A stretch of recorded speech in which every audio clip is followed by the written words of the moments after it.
So I want to talk about the game, but before I do, I want to address some feedback that I've gotten because some of the things I'm going to say are going to come across as negative. And sometimes people say that I'm too negative, that I'm a negative Nancy, or that if I cause the game to shut down, they're going to be coming for me.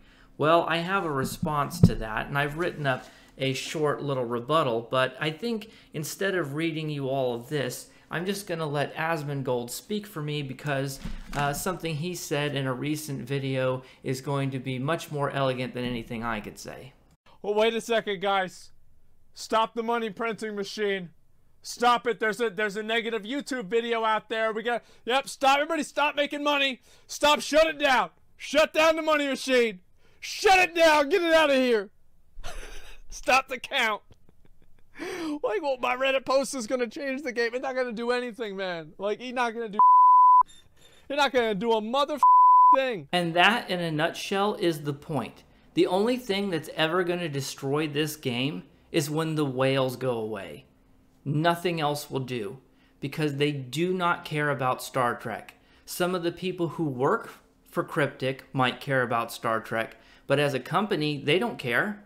They run multiple different games. They have a Dungeons & Dragons game. They were going to make a Magic the Gatherings game. Star Trek Online is not Star Trek. And I think that's a distinction that a lot of people aren't capable of making, and they're not being honest with themselves about. CBS licenses it to Cryptic, and CBS is owned by Paramount. You know what else they own? They own SpongeBob.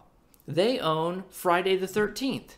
So when people got mad that Star Trek might be doing NFTs, it's like, well, yeah, of course they are. The only reason they own these properties is to make money and for no other reason. Could you imagine if Friday the 13th fans were mad about Friday the 13th NFTs and they were saying, I can't believe they're doing this. It doesn't live up to the ethos of Jason Voorhees or whatever, or SpongeBob. Of course not. That would be ridiculous, right? But for some reason, Star Trek fans feel like the company should be living up to the values of Star Trek. It doesn't work that way. If you go to a bookstore, you can find a book telling you about how bad capitalism is. And the only reason it's in the bookstore is because of capitalism. The publishers didn't say, oh, we better cover up this criticism. They said, I think this will make us some money. Let's go ahead and publish it. And the bookstore said, They didn't say, oh, I think we shouldn't carry this book.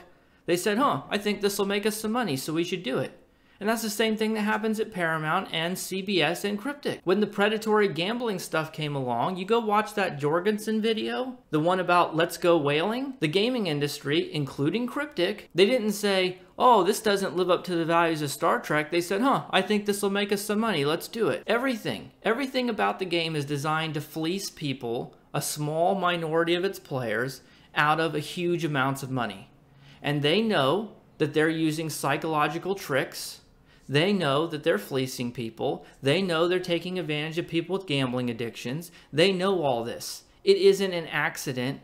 It's not an unfortunate side effect. They aren't sitting around saying, oh gosh, I wish we could just sell an honest product at a reasonable price. No, this is what they want. It's on purpose. They do not care about you. They do not care. And on the 10 forward that they did last week, they finally said it. They were finally honest with us and said the quiet part out loud. They said, we make changes based on the whales first, and if it negatively affects the casuals, the new players, the low spenders, too bad. You can either quit or you can grind more. That's basically what Bordick has said. And I'll link the live stream down below for as long as it's still on Twitch so you can go watch it yourself and see I'm not taking them out of context. They don't care about anyone but their whales. They got their whale pod. When they say we have to release the Cerritos or any of these other ships as a lockbox, what they're saying is we looked at our data. When we release a tier 6 ship in the C-store, it doesn't make as much money as when we put one in a gambling box. It's not, they don't want it to be the other way around. That is their model, their whole goal. It's not like they're caught whales on accident and now they have to keep it going. That's what they want. They don't want to make a small amount of money from a large group of players. The whole design behind their business model is to make a large amount of money from a small number of players. And now that the game developers are finally being honest with us about it, it's time for the community to be honest with itself. Stop pretending like Star Trek Online is the vanguard of Star Trek. Star Trek has already had its second death creatively.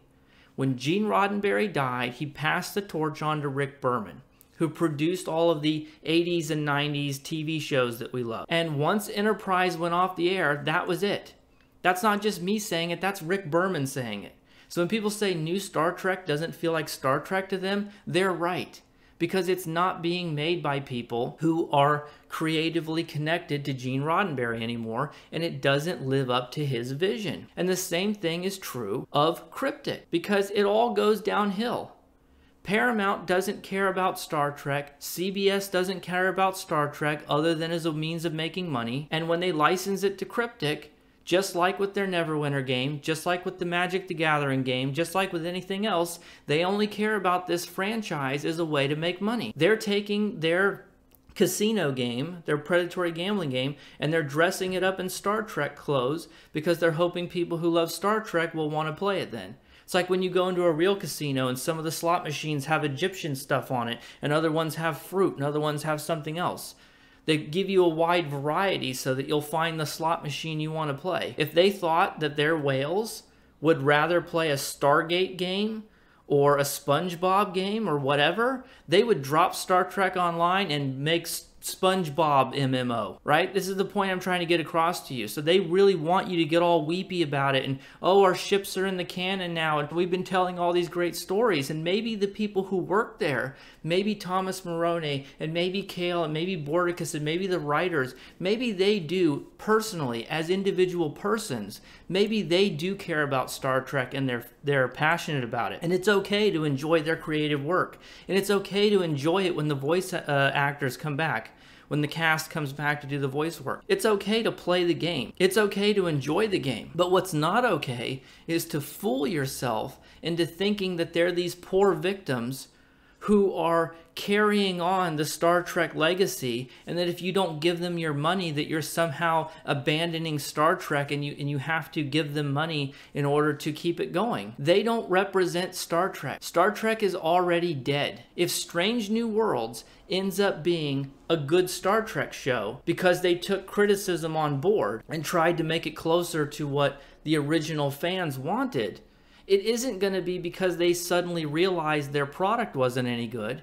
It's going to be because they think it will make them more money. So now that the developers are being honest with us about what Star Trek Online is, that it is a predatory gambling game that focuses on the whales first and foremost and doesn't care about the regular player, they're not going to hire more staff. They're not going to fix the bugs. They're not going to make the game better. It's time for the people who play this game to finally accept it for what it is.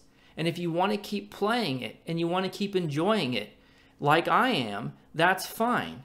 But don't fool yourself into thinking that it's something it's not. I'm sure you'll all let me know what you think in the comments down below. Thank you for watching. A special thank you to my channel members. As always, take care of yourselves. I'll see you in the next one. Bye for now.